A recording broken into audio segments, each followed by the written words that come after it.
te ponen pega, algunos que siempre están...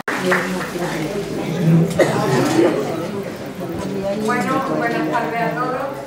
Yo como siempre estoy encantada de ver esta sala llena. Hoy quizás nos hemos pasado un poquito con el aforo, esperemos que no ocurra ningún problema.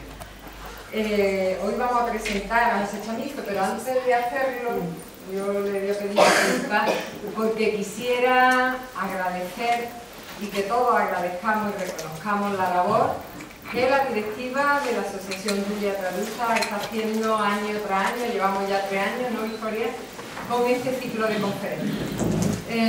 Programar estas conferencias no es así de fácil. Como ya dije, tiene que hacer llamadas, a veces encuentran esas facilidades, como acaba de comentar el Chamizo, pero a veces no es tan fácil, hay que cuadrar agendas, después hay que organizar dónde se van a hacer las cosas. Por supuesto hay que dar difusión porque la idea es que de esta charla no solo disfrutemos los de la universidad, los de la aula mayor y el resto de la universidad, sino todo aquel que quiera acercarse a estas conferencias que ponen ese punto más de cultura en la universidad. Yo por todo eso quiero agradecerle a Victoria y a todo el equipo de la Junta Directiva que trabajan muchos días a la semana para que todo esto pues salga como está saliendo. Hoy tenemos esta sala llena, otros días hemos estado en otras aulas, como sabéis, pero siempre vuestra asistencia es importante. Y es importante porque los conferenciantes que se traen son de calidad y eso, bueno, pues es un trabajo que hay que hacer. Así que yo quisiera darle de nuevo un aplauso a esta Junta Directiva.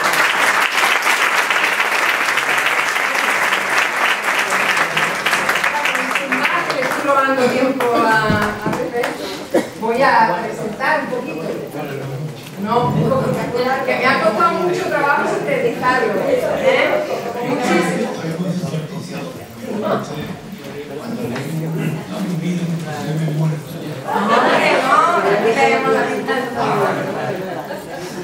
Bueno, pues José Chamizo nació, puedo decir el año, en los barrios, en agosto del 49. En esta misma localidad, en el 78, fue ordenado sacerdote por el obispo Dorado Soto, siendo su primer destino la parroquia de Nuestra Señora de la Palma, aquí en Angélica. En cuanto a su formación académica, es licenciado en Historia de la Iglesia por la Pontificia Universidad Gregoriana de Roma, diplomado en Biblioteconomía por la Ciudad del Vaticano y licenciado en Historia Contemporánea por la Universidad de Granada. Además, realizó la tesina de licenciatura y los cursos de doctorado en esta universidad, la Universidad de Granada. Pepe Chamizo es un sacerdote polifacético, poco al uso, que ha entendido su actividad pastoral en múltiples facetas. Ha sido docente, actor. Esta actividad teatral la inicia a finales de los años 70 en el Teatro Estable de Algeciras. Posteriormente, en el 83, fundó el grupo de teatro Mejorano, con el que representó distintas obras firmadas por él. Es esta otra de sus facetas, la de escritor. Ha publicado 9 obras de teatro, podríamos citar La ausencia de la libertad y Arquetipos, 5 libros de poesía como Plaza Alta, El libro de las otras horas, 2 novelas, un libro de ensayo, además de numerosos artículos en periódicos y revistas especializadas, y 6 textos de investigación histórica sobre la Iglesia. Pero el aspecto que le ha merecido más distinciones es su compromiso con los colectivos más débiles, que le han llevado a ser fundador o cofundador, así como presidente de diferentes asociaciones cuyas temáticas van desde atención a reclusos y al recluso, enfermos de SIDA, acogida y protección de menores y especialmente en la lucha contra la droga y la asistencia al drogodependiente. Su implicación y conocimiento en esta materia le llevó en 1993 a comparecer en el Parlamento Europeo y asesorar a los parlamentarios de esta institución en la lucha contra la droga. En 1996 fue nombrado defensor del pueblo andaluz, cargo que ejerció hasta el 2013. Durante estos años desarrolló una intensa labor de protección, defensa y fomento de los derechos constitucionales de los ciudadanos, priorizando la salvaguarda y disfrute de estos derechos con las personas y colectivos sociales más vulnerables y desprotegidos. Además, nuestro conferenciante ha realizado siempre una importante labor divulgativa, estando presente en múltiples foros para disertar y debatir sobre diferentes aspectos que afectan a los derechos sociales. como va a hacer hoy ante este auditorio. Y lo ha hecho también a través de la pluma. Son muchos los libros y artículos donde ha puesto de manifiesto estas problemáticas sociales, entre las que podemos citar drogas, un problema social, la atención a las personas mayores en Andalucía, la defensa de los derechos humanos por el defensor del pueblo andaluz, aproximación al fenómeno de la inmigración, bioética, política y salud, entre otras muchas. En estos años, como reconocimiento a la labor desempeñada en defensa de los derechos de los diferentes colectivos sociales, en implicación con ellos le han concedido innumerables premios distinciones. Yo he contado casi un centenar, pero no todos. Por decir alguno, digamos que en 1994 la Junta de Andalucía le concedió la medalla de plata. Ese mismo año el Ayuntamiento de Los Barrios lo nombró hijo predilecto de la ciudad. Y puesto que estamos en un centro universitario, decir que es doctor honoris causa por la Universidad Pablo Olavide de Sevilla, distinción que se le concedió en 2002. En el año 2009 la Consejería de Igualdad le concedió el Premio Andaluza por su labor en defensa de la infancia, y en el 2010 la Asociación Pro Derechos Humanos de España le concedió el premio por su labor en defensa de los humanos. Pedro Chamizo es un cristiano, pensador, activista y valiente, que vive su fe defendiendo y luchando por los más débiles. Un creyente comprometido que no le tiembla el pulso ni la voz cuando tiene que alzarla para denunciar lo denunciable.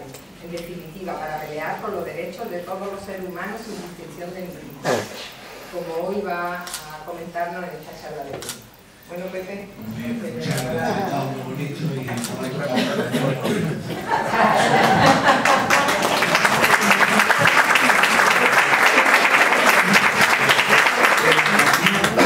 no, que ya tiene mucho protagonismo. No, mira que bien, gracias esta tarde. En primer lugar, dando las gracias por la invitación y luego advirtiendo que yo cada vez que hablo la gente sufre depresiones y no es porque yo esté en contacto con la farmacia ni nada, sino que la realidad es la que es. ¿Qué ocurre? Que tengo que introducir elementos de humor porque es que si no sería insoportable esta charla. Empiezo recordando que el 10 de diciembre del 48 se firmó en París la Declaración Universal de los Derechos Humanos. Desde entonces hasta nuestros días, casi todos los países del mundo han ratificado esta declaración. La declaración os digo algunas cosas de las que afirma: todos los seres humanos nacen libres e iguales en dignidad y derechos, toda persona tiene derechos y libertades sin distinción de raza, color, sexo, religión. Todo individuo tiene derecho a la vida, nadie estará sometido a esclavitud, nadie será sometido a tortura, etcétera, etcétera. Esto es lo que dice la declaración. ¿Qué dice Bauman? Sigmund Bauman, que ha muerto recientemente, es un sociólogo, psicólogo, el autor de un sistema o de una forma de filosofía que llamamos la filosofía líquida. Él dice: el futuro ya no es el hábitat natural de las esperanzas, sino un escenario de pesadillas.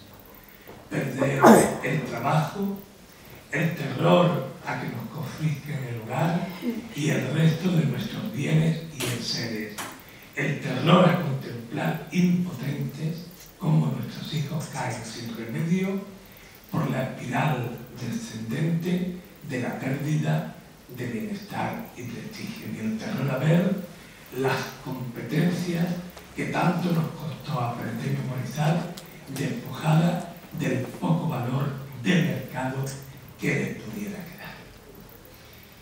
Entre un documento y este texto, ¿qué ha sucedido?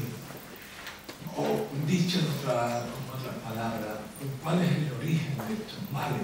Porque evidentemente los derechos humanos están absolutamente en crisis. Porque solo hay que mirar la realidad, la cercana y la lejana, para comprender que se han convertido en una utopía. Pero ¿desde cuándo?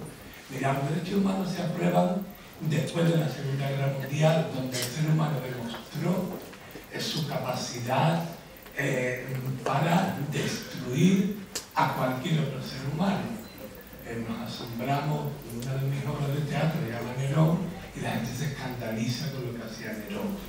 Y sin embargo, me parece que hemos olvidado el terror y la muerte de tantísimas personas en hornos crematorios por ser diferentes al resto, por ser discapacitados, judíos, gay, por ser persona pobre, por ser un enfermo mental. Es decir, la Segunda Guerra Mundial termina y los propios dirigentes de la época se dan cuenta que el terror ha llegado a tal punto que se necesita suavizar la convivencia. De ahí viene la Declaración de los Derechos Humanos. Pero mirad, qué curioso, porque inmediatamente que se aprueba la declaración, hay dos sistemas económicos que están en lucha, que es el socialismo y que es el capitalismo. Uno equilibraba al otro sin ser ninguno, pues, evidentemente, un modelo a imitar. Pero cae lo que llamamos el telón de acero y la fecha está en torno a la caída del muro de Berlín. Y empieza a emerger un sistema económico al que hemos llamado finamente economicismo o capitalismo neoliberal. Cuando yo digo un sistema económico, ustedes pueden pensar, bueno, un sistema económico es el sistema por el que se organiza la economía de un país. No es solo eso. Y menos es en el que vivimos. Los sistemas económicos siempre lo han generado, pero esto aún más, generan pensamientos y formas de vida. Nosotros hoy somos lo que somos por mor de la ideología que lleva consigo el sistema economicista. Y hemos caído como pardillos. No hemos sido capaces de darnos cuenta de que el bienestar que nos prometían era un bienestar ficticio. Hay gente que se ha dado cuenta con la crisis, que es una crisis inventada por el propio sistema para purificarse. Pues así, le importa un bledo si en el camino se quedan millones de personas que están igual. Bien, el sistema económico actual tiene como centro el mercado y por tanto tiene como centro el dinero. El ser humano no pinta nada. Pinta el ser humano como consumidor, pero no para nada más. Vamos a ver, ejemplo. Si hay una fábrica que produce, que tiene unos trabajadores, pero descubre que en otro país va a producir más, va a dar más beneficios, la empresa se cierra y los trabajadores ya se apañarán. Se ha cometido el error histórico incluso de que algunas fábricas que han cerrado, encima el ayuntamiento respectivo le ha recalificado los terrenos para que hagan viviendas. Claro, ese es el origen de la corrupción, pero eso ya llegaremos. Evidentemente, estamos en una situación, cuando yo digo que genera pensamiento y formas de vida, lo podéis constatar inmediatamente. En primer lugar, la ciudad. La ciudad se ha convertido, y sobre todo las ciudades más grandes, en espacios de desolación. ¿Cómo es posible que se esté muriendo la gente y los vecinos se enteren por el olor? ¿Qué estamos construyendo? Que no hay una explicación ni racional, ni razonable, ni lógica, ni coherente. Quiere decir que el individualismo, que es uno de los pilares básicos del economicismo, el individualismo, es decir, tú eres lo importante, tú eres el mejor, y tú cierras la puerta de tu casa y los demás que se apañen como pueden. Porque me ha venido cuando se le ha caído a alguno el techo de la casa encima, ¿no? Pero bueno. Entonces, evidentemente, cuando una sociedad se queda sin las redes vecinales, es una sociedad que empieza a entrar en lo que Nietzsche llamaba el sentido de lo inhumano, el mundo un portón mudo y frío que se abre hacia miles de desiertos. El que pierde lo que tú perdiste no se detiene en ninguna parte. Evidentemente, el que ha perdido el sentido de lo humano ya no se puede detener en ninguna parte porque ya no es lo que debe ser. Evidentemente, la ciudad como segregación espacial, es decir, el urbanismo se construye a golpe de segregación. Por eso hay barrios donde almacenamos la pobreza, pero eso está ya dirigido y teledirigido. La ciudad sin niños, los niños ya no pueden jugar, me molesta hasta que jueguen a la pelota. Llaman a la gente a medio ambiente de que hay una contaminación acústica. Estamos viviendo la interrupción del diálogo intergeneracional, que afortunadamente, gracias al tema de las pensiones, se está recuperando. La lucha que hay ahora mismo.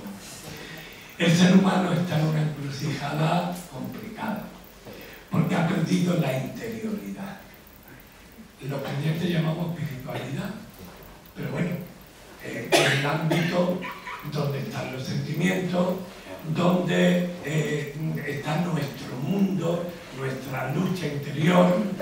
Una persona sin interioridad es una persona fácilmente manipulable, que va dando bandazos por la vida. La interioridad es tan cercana a los sentimientos que, fijaros, como los sentimientos no cotizan en bolsa, hoy para el sistema son un valor. Ellos esos son chorradas. Claro. Así se nos va creando un pensamiento acrítico. Un pensamiento acrítico. Y los medios de comunicación son terribles, porque ahora tenemos que leer a varios o escuchar a varios para saber dónde va la verdad, si es que hay verdad, porque ahora con la posverdad todo es mentira. Es que es una situación un poco extraña. La gente últimamente también ha dejado de pensar en que se va a morir. La calle que está machacando como nos hacían algunos que ya estamos aquí mayorcitos en los ejercicios espirituales, que vas a morir, el demonio, que no. El teatro pánico, que yo lo llamo, no.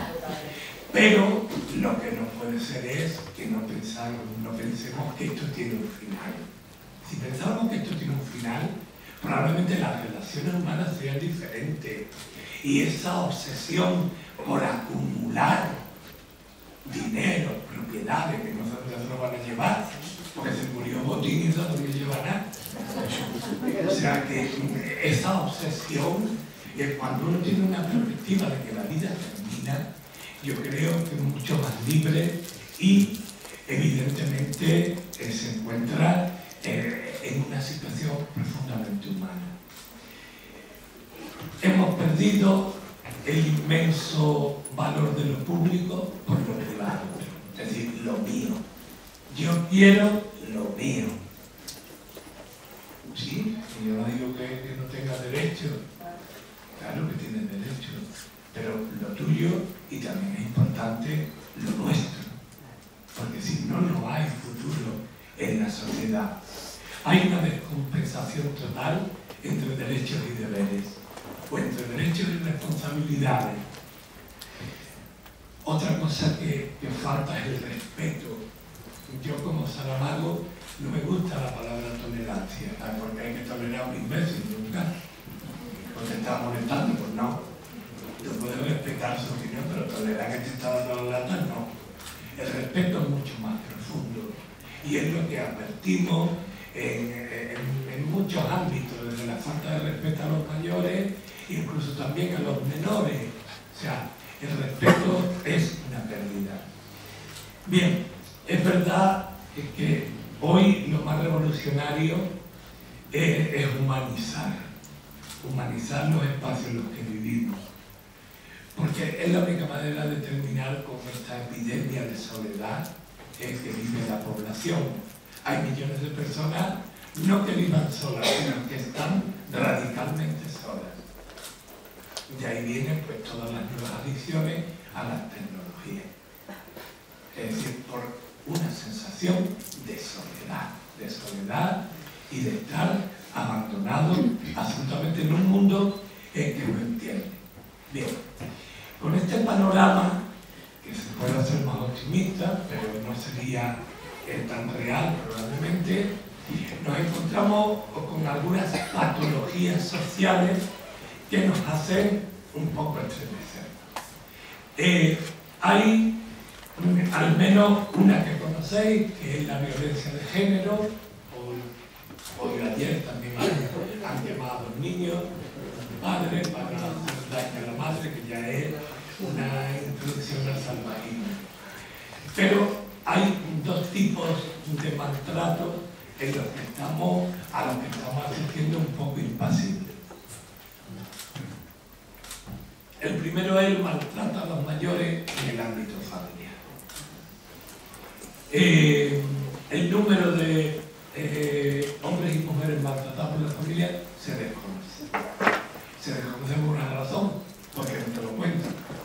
A mí, los pocos casos que tengo, me lo han contado como curas, no como personas que estén en el mundo de lo social. ¿Pero por qué no lo cuentan? No lo cuentan porque es muy duro aceptar que tu hijo, tu hija, que tú has criado, por el que te has desvivido, por el que has trabajado, de pronto se convierta en tu enemigo, en tu enemiga, y en vez de mandarte a una residencia que podría estar incluso mejor, te tiene en la casa para quedarse con tu dinero y no te cuida, o te dice barbaridades y tú te callas y no puedes decir nada porque tienes miedo a que te abandone, que es una locura. ¿Por qué? Porque ya estás abandonado, que es lo que yo intento razonar cuando hay espacio para razonar, porque no es muy fácil. Es más fácil cuando haya intervenido la policía. Sabéis que la Policía Guardia Civil tiene un protocolo de actuación para estos casos de maltrato a mayores, igual que existe para violencia de género.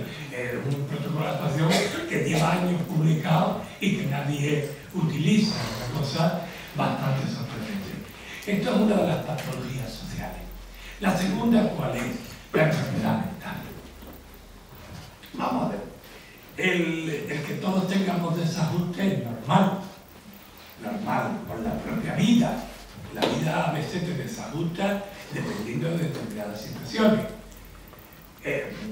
Lo que no es normal es que el 25% de la población andaluza vaya a un centro de salud mental, porque somos 8 millones y pico y un 25% es una cantidad alta. Es verdad que hay un aspecto positivo, que se normaliza la atención psiquiátrica, pero un elemento negativo es el alto. ¿Y por qué se produce estos problemas de salud mental? Bueno, probablemente son desajustes de todo tipo, sentimentales, económicos, todo lo que queráis. Hay una gama muy amplia. Con ser eso grave, es más grave que 200.000 niños y niñas estén en tratamiento psicológico psiquiátrico en Andalucía, en la 11 UNI que hay, en las unidades de atención infanto-juvenil. Nos habla de que este modelo social no está respondiendo a lo que somos, lo diré mil veces a lo largo de la charla, seres humanos. No está respondiendo al modelo y las consecuencias las están pagando algunas generaciones que vienen, que nos parecen muy raros, son raros a veces, pero es que esto es lo que hay. El tercer tipo, de la tercera patología, dije dos o tres, que nos encontramos es el maltrato de los niños a los padres. O sea, esto es una historia que no es nueva así como así, pero es muy nueva también, porque lo habitual es que los padres maltrataran a los niños, no que estemos de acuerdo, pero ahora no. Ahora nos encontramos con niños y niñas que pegan a los padres. Claro, es verdad que ahora mismo se ha parado el número, es que hay incluso un pequeño descenso. ¿Qué grupos de chavales son? Son tres. En primer lugar, uno que es muy claro, los chavales que consumen drogas, con 14, 15, 16, 17 años.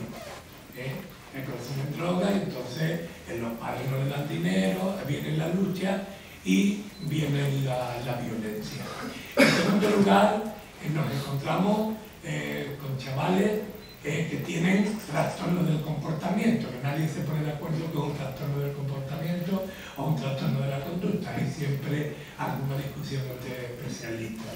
Pero son niños y niñas que han pasado por todos los sitios, por la familia, por la escuela, por no sé qué, y nadie se da cuenta que tenían unos problemas. Y esto a veces irrumpen con mucha violencia en la vida familiar. Y hay un tercer grupo, en que son los chavales, los chicos, las chicas, educados en casa. Los niños a los que se le ha dado todo lo que han pedido, que quiere un chupachuto, que quiere una consola 3, que quiere... Entonces, al dar tanto, cuando tú le niegas la luna, aparece la agresividad. ¿Claro? Y la agresividad hasta extremo, porque hoy la mayoría de los centros de reforma juvenil que hay en Andalucía, en ellos lo que están son chavales que han pegado a su padre o a su madre. Y dan violencia familiar, no que la han pegado, vamos. Lo digo para que quede todavía más claro. Bien, esto de alguna manera condiciona una visión más cercana de los derechos humanos. ¿Por qué? Porque siempre que haya colectivos que estén más maltratados, evidentemente los derechos no se están realizando, no se están convirtiendo en una realidad. Pero mirad, uno de los grandes fracasos de los derechos humanos lo hemos vivido y lo estamos viviendo.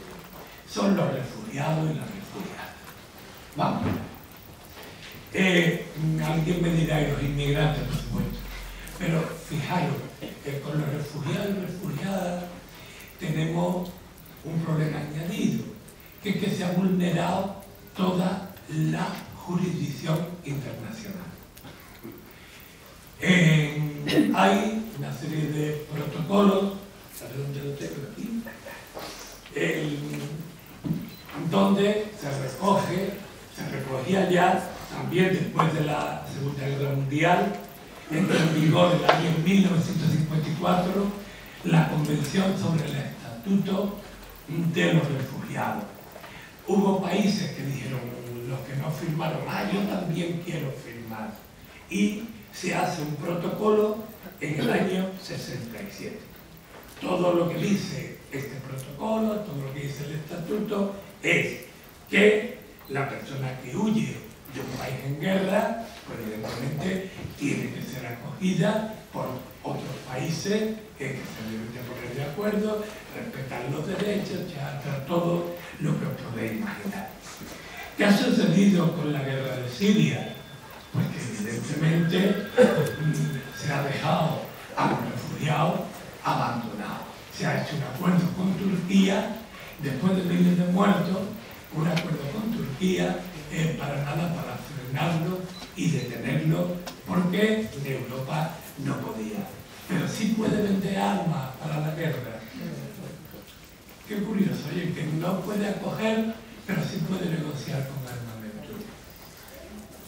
Claro, estas contradicciones nos sitúan al margen de los derechos humanos y al margen sobre todo de lo que somos, repito, por enésima vez, hombres y mujeres, seres humanos. Bien, mucha gente se cree que la mayoría de los refugiados vienen para Europa, lo cual es un error. La mayoría de los refugiados están en países que no gozan de mucho nivel económico. Por ejemplo, en Pakistán, en Líbano, en Irán, en Etiopía, hay muchísima más gente que en Europa. Lo que pasa es que nos venden la moto de que aquí viene todo el mundo. Pues no, que usted no, porque entonces no saben mucho, es que no quieren ni venir porque ya saben en lo que se juega. Pero mirad, dentro de este mundo de fallos de derechos humanos, hay uno que yo me quedé perplejo. Yo últimamente es que vivo permanentemente perplejo. Me levanto. que es un pedazo de mando policial de la esto, ¿cómo se llama? Eso sabéis que no domino mucho de la policía. Los de la, no la Interpol, los otros. Unos pedagos, la Europol, eso. La Europol convoca a todos los medios de comunicación para dar una gran noticia. La Europol es la Policía Europea. ¿Qué quieren comunicar? Que desconocen el paradero de 10.000 niños. Eso lo podéis ver en la biblioteca, que no lo estoy pensando. Pero vamos a ver, ¿cómo se van a perder 10.000 niños? Ah, sí, se han perdido. Y ya, como se me ha impresionado, no, que el 6 de Chile, sobre todo, les andaba ahí matando, dice, no, lo más seguro es que algunos estén con la familia extensa. Lo que no quieren reconocer es que muchos están prostituidos, que a otros les están quitando órganos para el tráfico de órganos y que a otros les están peligrando de arriba abajo, de aquí a allá. O sea, cuando yo digo los derechos humanos se han convertido en una utopía, creo que me vais entendiendo, ¿no? Es algo a conquistar, es una conquista que hemos perdido, como hemos perdido otras muchas. Pero bueno, ¿cómo esto se vive en Andalucía? Porque me interesa mucho el concretar de todo esto en Andalucía.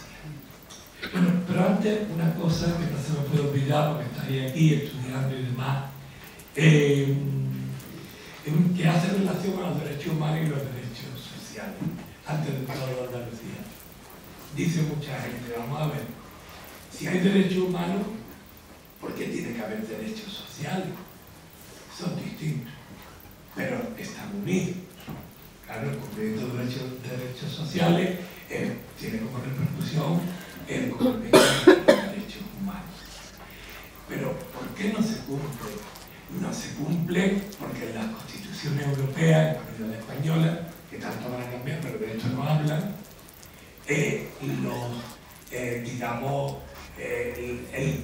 los aspectos de los derechos cívicos políticos sí están reconocidos y amparados jurídicamente.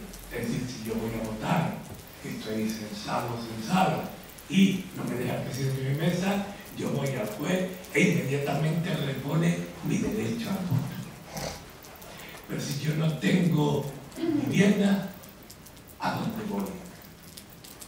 Evidentemente no es un derecho consolidado, solo en Escocia.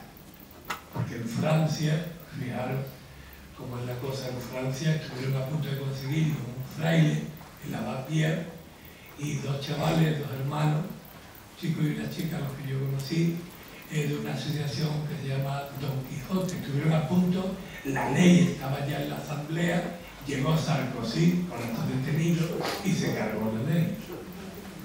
O sea, aquí vamos de mal en peor.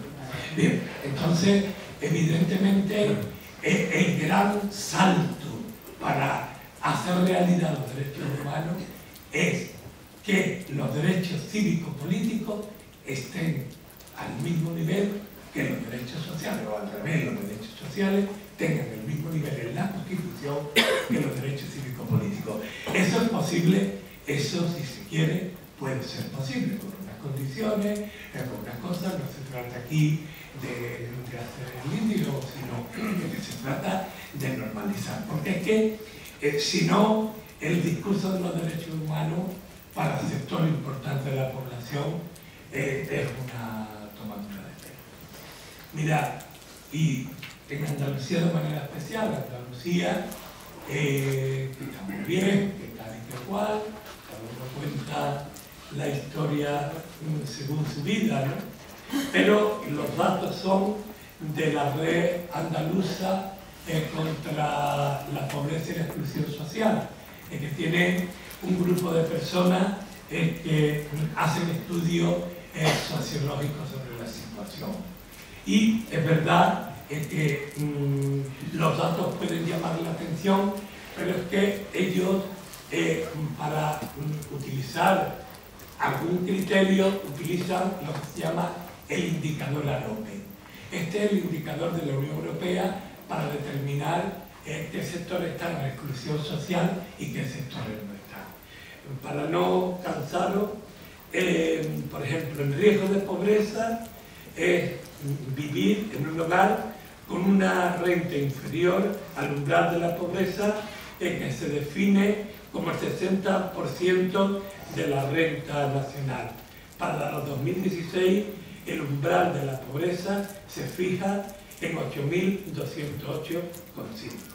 Es decir, si alguien gana menos de estos 8.000, es una persona pobre. Imagina cuántos pensionistas están en esta situación. Claro. Por eso digo que no sorprendan los datos que voy a dar. Muchas veces piensan que estoy haciendo malabares. No, es que los datos son los que son. Piensa que el indicador AROPE sea el de monitorizar.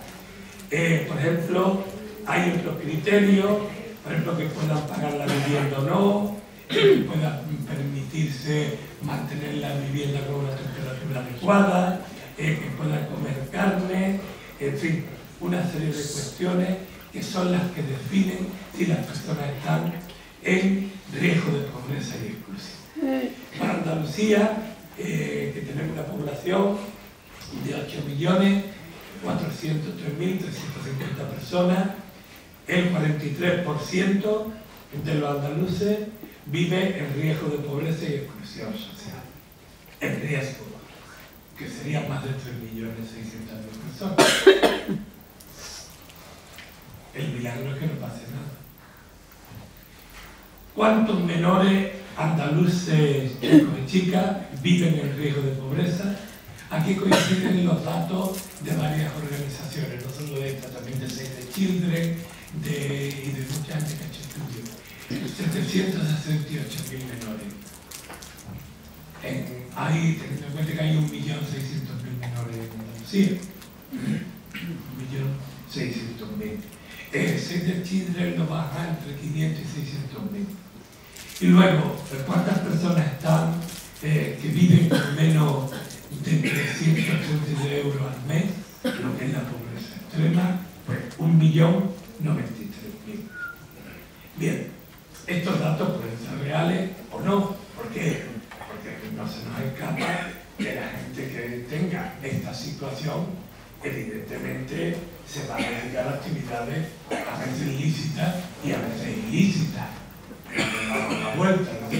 Porque si no hay una revuelta social permanente, evidentemente que esta persona con ese dinero no se puede vivir. O te lo busca por un lado o te lo busca por otro. Eso ocurre en que muchas veces se da una solidaridad, pero la solidaridad puede llegar a lo que tenemos, los comedores para el techo, los bancos de alimentos, pero no para una cuestión permanente, porque muy bien bancos de alimentos y tal y cual, pero si no tengo para pagar una bombona, si no tengo para pagar la luz, o sea que son una serie de necesidades que van absolutamente en cadena. Bien, con este panorama, lo estoy trazando aquí hoy, ha habido un grupo de gente, de ciudades, que han hecho una cosa muy bonita. Son ciudades de toda Europa, que conozco a muchos de ellos, que yo creo que han acertado y han hecho el interés de ellos. El objetivo ¿cuál es? Hacer los derechos humanos reales en su ciudad. En vez del mundo, han cogido un pequeño espacio o un gran espacio, porque ciudades también grandes. Entonces han hecho la Carta Europea de Salvaguardia de los Derechos Humanos en la ciudad. Y eso está funcionando bien, porque según los presupuestos y demás, así van avanzando. Aquí está Barcelona, Venecia, Lyon, Saint-Denis, ya. Y se van incluyendo cada día más ciudades. Y sería bueno ver qué somos capaces de hacer desde Andalucía en este sentido. Voy terminando. Que ya dentro del ámbito de los derechos humanos, hay algunos colectivos actualmente, aparte de los que hemos citado, que lo estén pasando mal. Hay gente hoy que esté en una situación muy apurada. Pues mirad, ya conocemos todas las personas, el esfuerzo que se ha hecho con los temas de discapacidad en todos los sentidos, aunque hay carencias importantes, sobre todo en la inserción laboral de las personas discapacitadas. Se ha avanzado también en los temas médicos para enfermos de SIDA. Se ha avanzado probablemente también en los temas de mayores, aunque con los límites que parte de ello he dicho. Para mí hoy hay algunos colectivos que lo están pasando realmente peor de lo que parece. En primer lugar son los presos indigentes. Los presos indigentes, ¿quiénes son? Son aquellos hombres y mujeres que han tenido la desgracia de que muriera su madre. A veces esto no me lo entienden bien. O sea, yo sé que la misma obligación tiene la madre que el padre, pero seamos realistas. Cuando un chaval está en prisión, ¿quién va a verlo? Su madre. Pero vamos, en el 85-90% de los casos, quien va a verlo es su madre. Muere la madre y esa persona está aislada en una cárcel sin contacto con nadie. El problema ya está en la cárcel porque se tiene que someter al arbitrio de los que mandan dentro, que son grupos mafiosos que te dan un cigarro, te dan un café y te piden que te eche culpa de lo que no tienes. Vale. Pero el problema es cuando salen. El problema es cuando salen que no tienen dónde ir. Y esto es una situación en que no está resuelta. Hay unas monjas que están trabajando en este tema, hay otro grupo de gente del voluntariado, pero dice que salen con el paro. Sí, el problema es cuando empiezan a cobrar el paro. Mientras que cobran el paro y no están durmiendo en la calle. ¿Por qué? Segundo sector. El otro grupo que se ha incrementado notablemente con una pérdida de derecho importante son los sin techo. Los sin techo hay de todo. De todo.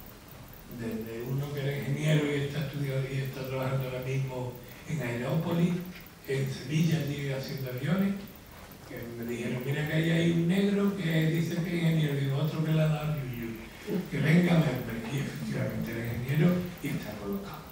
Y además un buen ingeniero que acabó en la calle por las circunstancias que acaban muchas de las personas que llegan de fuera. Pero hay una gama amplia. A mí lo que más me preocupa de la calle son los enfermos mentales sin atención, porque alrededor del 30-35% de los que están en la calle no tienen atención médica. Aquí nos tropezamos no tanto con un problema de la administración como con un tema de un principio que tiene la psiquiatría de que solo si tú demandas al psiquiatra él te atiende. Eso que llaman la voluntariedad del sujeto.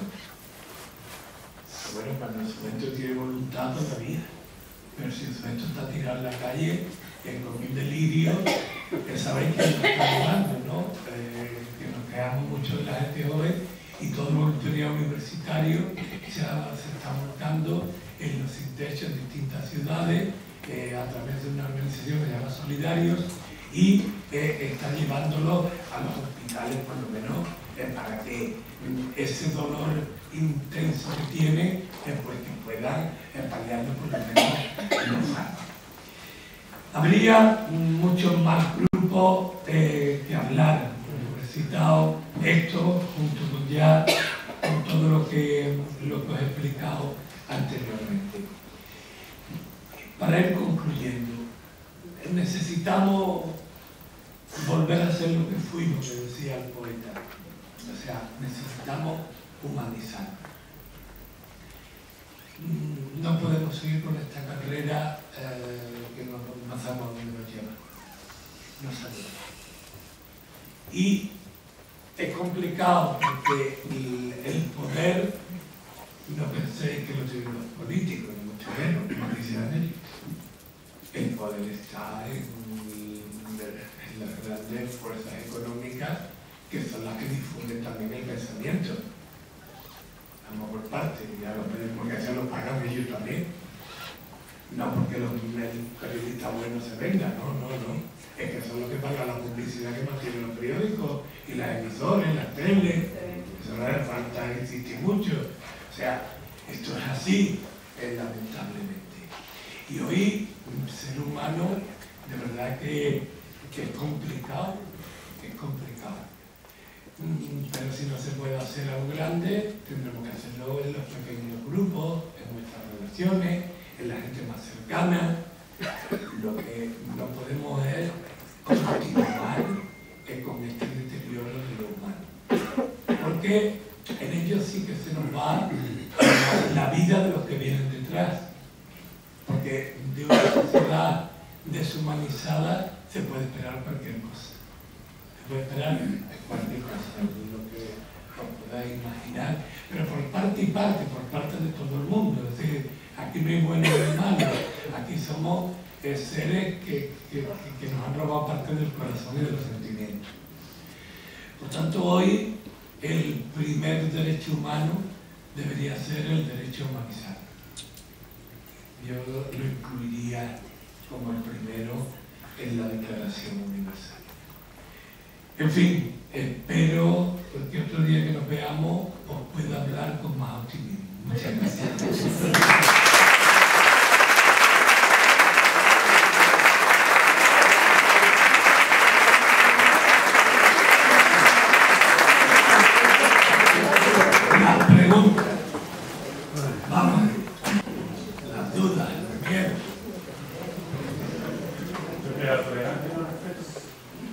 No, sí, el respeto, hombre, claro. Lo que pasa es que cuando tú dices intolerancia, mucha gente no lo entiende con respeto, sino lo entiende como aguantar. Un ratito. Yo porque voy a aguantar uno que me pone a camarógrafo a las 5 de la mañana todavía, como todos los amigos míos, y ya le saben el repertorio completo. No, yo tengo que tolerarlo. ¿Me entiendes? Es decir, que puede haber, a mí me da igual tolerancia que respeto, pero pienso que es más definitiva la palabra respeto. Que hay que recuperar palabras antiguas porque hoy tienen más valor que vinieron. O sea, que tampoco nos den miedo.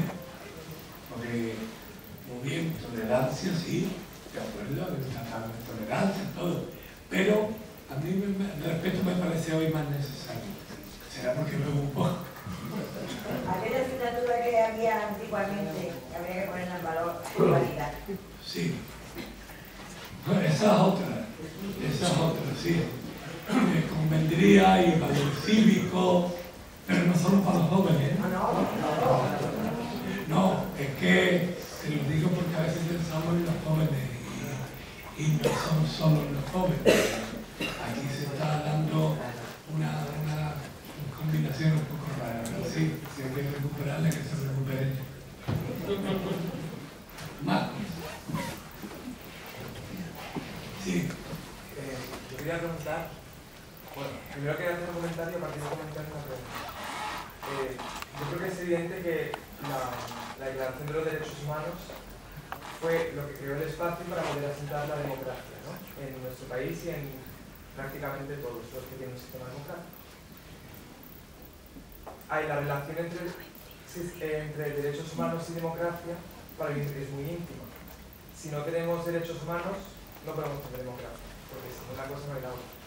Entonces, dado que la opinión pública la moldean los medios de comunicación, que los medios de comunicación lo moldean las grandes empresas, los poderes económicos, desde la educación, que es una herramienta de cambio profundo de la sociedad, ¿qué es lo que podemos hacer? Yo soy estudiante de magisterio. ¿Qué es lo que podemos hacer desde la escuela para poder luchar por los derechos humanos, para poder optar a una democracia mejor? Hombre, que la democracia y los derechos humanos están relacionados, no es así. Hay muchos países de dictadores que firmaron la Declaración de los Derechos Humanos. ¿Me entiendes? Es decir, sí, en el sentido que tú lo dices es correcto, pero hay países, tú ten en cuenta que ahora mismo en el mundo no sé cuántos conflictos bélicos hay, no sé si son 50 o una barbaridad, que lo más nos pone en Siria, ¿no? Y muchos de estos países con dictadores perversos firmaron la declaración. Lo que sí entiendo bien lo que me quieres decir, o sea, que si hay derechos humanos, debe haber democracia, el declaramiento es correcto, pero haciendo esta salvedad de que hay muchos energúmenos. Sí, pero usted está diciendo que los dictadores firmaron la declaración, pero como dictador tú no puedes respetar la libertad de pensar. Ya, no. Entonces, ahí ya se olvida directamente el derecho humano, por lo tanto, no puede haber un dictador que respete derechos humanos. Por lo tanto, la democracia está ancladísima. Sí, ya, pero lo que yo te digo que lo firmaron no dejan. Sí, pero a efectos prácticos, Ya, la persona que es una totalidad. Entonces, desde la educación, ¿qué es lo que hay que hacer? Educar. Pues yo ya me niego a cargar los maestros y las maestras con todas las responsabilidades. Esto acaba en la escuela. Hay muchos que de la escuela, pero otra es, y lo más importante es que ellos eduquen adecuadamente, que no los tengan presionados por una cosa, por otra. Aquí ya todo es educación. Y es verdad, pero o hacemos un sistema educativo diferente, o no podemos cargar a los profesionales de la enseñanza con todo lo que hemos cargado. Que si tú vas cogiendo todos los problemas, al final dices, esto es de educación, no sé qué, de educación. No te estoy hablando de violencia de género, droga, no sé qué. Vamos, yo creo que es muy importante que el maestro, la maestra, el profesor, la profesora eduquen por una parte con los contenidos que tienen que dar y por otra parte con valores humanos, con valores. Pero un maestro o una maestra que sabe enseñar, que sabe tratar a sus alumnos, ya está organizando. O sea, no tenemos que darle más carga de trabajo, porque es que estamos colapsando a la buena gente que está trabajando en esos campos, de verdad. Yo me reúno de vez en cuando con gente del movimiento que hay, cooperativo y demás, y están un poco, mira que esta gente lleva tiempo luchando, pero están ya hasta el borde, es que ya no sabemos por dónde empezar. Pero que educar bien, con valores eternos, entre comillas, con eso ya es suficiente. Entonces, ¿usted cree que con el sistema educativo que tenemos, con que los profesores eduquemos un poco más en valores básicos, o hay que replantearse? Es que depende, no se puede generalizar. Es importante, lo cual no quiere decir que baste o no, porque de pronto tú entras, por ejemplo, en los problemas de acoso escolar. Entonces, tú querías hablar de eso, Quería preguntarle, en alusión a la carrera que usted ha tenido tan dilatada como defensor del pueblo andaluz y tal y cual, yo quisiera usted ponerlo en un dilema. Vamos a ver, de todos estos años que usted ha estado, de todos los problemas que usted ha presentado a los políticos de turno, ¿qué parte ha sido más fuerte? ¿La negativa o la positiva? ¿Ha conseguido usted más cosas que se proponía o menos que se proponía? Yo creo que está equilibrado, honestamente.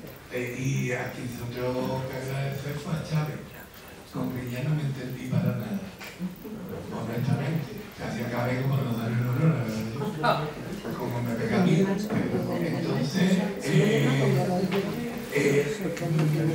por ejemplo, mira, en los temas de salud mental se hizo un gran trabajo, porque no había prácticamente unidades terapéuticas, y después de la lata que vimos y de la complicidad de varios grupos políticos, se han construido mucho.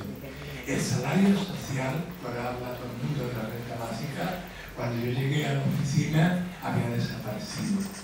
Y gracias al esfuerzo que hicimos, tal y cual. En el tema de menores hemos hecho de todo. Yo no estoy descontento, pero no lo digo por vanidad ni nada, sino objetivamente, que esta institución, que es la que yo he estado debe de tener más fuerza, por supuesto, y debe tener, como ya están haciendo en Suecia, algunas de las resoluciones vinculantes, porque eso de ser Pepito Grillo nada más, conmigo no va. Pero no, cosas se han conseguido, otras no. Por ejemplo, la de la vivienda no. Siempre intervenimos activamente cuando empezaron los desahucios con los bancos. Ahí sí se ha hecho, pero ha quedado muchas cosas que no se han hecho, ¿no? ¿Vale? ¿Y ha habido interlocución entre todos Sí. los defensores y el defensor del pueblo español? Sí, La lo que parte pasa es que central. somos muy distintos. Son planteamientos muy distintos porque algunos son con un corte muy jurídico y los que teníamos más corte social era el del País Vasco, una chica penal que estaba en Castilla-La Mancha, que ya se suspendió la Cospedal, el defensor, y con la de Navarra también. Y en Madrid, bueno, pues ha sido unas veces bien, otras veces, pero nos veíamos todos los años para coordinar y demás. Pero a lo que tú ibas, que no te he contestado del todo, ¿no? ¿O sí, no? Sí, vale. Más cuestiones. Me pongo de pie porque Sí. al ponerse uno de pie hay que levantar la voz. Pepe, perdona que ya sabes que nos conocemos muchísimo. Al principio se ha pedido, por favor, los móviles. Parece que no viene a cuento de lo que estamos esta noche aquí diciendo. No nos estamos dando cuenta de que la tecnología, cuando hablamos de que no hay valores humanos o valores espirituales, que prácticamente son los mismos, o están muy cerca, nos estamos convirtiendo en personas con una maquinita en la mano. Y vamos, nos reunimos 4 personas, y las 4 personas no hablan entre sí. Y están hablando con una persona a 200 kilómetros. Y entonces, esa pérdida de valores humanos, vamos a dialogar más unos con otros. Yo he llegado a ver a personas en un sagrario con el móvil. Y he llegado a decirle, me he pasado, ¿no lo tiene usted ahí en la cajita metido? El móvil en este momento, que está dentro de una iglesia. Bueno, pues estamos convirtiendo la tecnología precisamente en deshumanizándonos. Y ahora te pregunto, ¿llegará un momento que los seres humanos, toda la civilización mundial, nos demos cuenta del terrible peligro y el terrible enemigo que tenemos para la comunicación humana, que es precisamente la tecnología y el móvil? Me temo que no. ¿Para qué te voy a engañar? No, porque ahí hay una obra de las que trae el editor mío, que trae el libro para vender a todo campaña. Hay uno que se llama Móviles, que trata justo ese problema, es donde hemos llegado. Porque para mí lo peor no es que esté en el sagrario, fíjate, lo mismo lleva la Ave María en pero para mí es cuando tuve una pareja y estar una aquí y otra aquí, digo, no tuve por digo, me están mandando mensajes eróticos, porque es que vamos, es que son horas, esto es muy frecuente, ¿ves? Es muy frecuente, ¿eh? Otra cosa es que yo pienso que la nueva tecnología tiene una parte positiva, por supuesto, pero lo que tenemos es un abuso de la y no nos damos cuenta, por ejemplo, mira lo que ha salido de Facebook, que han utilizado los datos de 50 millones de personas para hacer la campaña de Donald Trump. Eso es lo que ha venido a la prensa. Yo utilizo Facebook para muchas cosas. Entonces, claro, no sabemos a dónde vamos a ir, por favor. Vamos a ver. Yo podría suscribir casi todo lo que has dicho de la situación en que nos encontramos, pero hay un hecho objetivo y es que la humanidad camina hacia adelante. Hoy estamos mejor que estaban los seres humanos hace 100 años. En países, en general en todos los países, cualquiera que yo ya tengo bastantes años, España en los años 40, los años 50 era miseria, era hambre, era necesidad. Hoy más o menos, incluso habiendo pobres, porque además los pobres españoles no son como los pobres alemanes, tú lo has dicho, es estar por debajo de la media, bien datos estadísticos. Pero hoy la gente vive mejor. Yo he vivido en Sudamérica muchos años, yo he conocido Sudamérica en los años 50, donde había millones, pero prácticamente era una minoría los que vivían bien, y millones de gente que pasaba unas necesidades brutales, que vivían en medio de la miseria, y hoy eso se ha reducido considerablemente. Sigue habiendo miseria, pero se ha reducido muchísimo. En Asia no digamos, los chinos estaban muertos de hambre también, hoy en día China hay que visitarla y ver lo que se está convirtiendo aquello. Es decir, la humanidad va avanzando con muchos esfuerzos.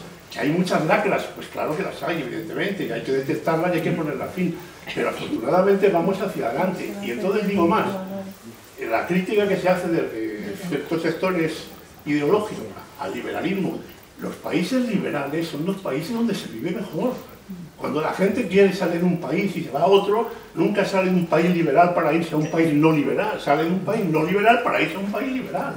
Es decir, Gran Bretaña, Holanda, Bélgica, Noruega, etcétera, son países de lo que se llama hoy en día neoliberalismo. Pues sí, son neoliberales, pero sus poblaciones viven muy bien y el resto, mucha gente, queremos ir allí. Nuestros hijos quieren ir allí, no quieren quedarse aquí, quieren ir allí. Y no digamos ya los sudamericanos, los centroamericanos que viven en países con regímenes más o menos socialistas, que esos saltan las vallas, saltan lo que haga falta para irse a donde, a Estados Unidos, a la meca del liberalismo.